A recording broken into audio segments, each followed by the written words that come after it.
Ever since I installed this doorbell, it records every night between 3 and 4 a.m. There's never anyone there. I contacted customer support. They said motion detection might be triggering from insects or wind, so I turned the sensitivity all the way down. It still records same time every night. Last night I finally watched the footage frame by frame. In the corner, barely visible, a face, not human, smiling.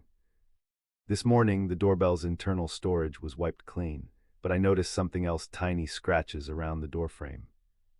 Like something's been trying to get in. I'm leaving tonight. I suggest you check your doorbell recordings too.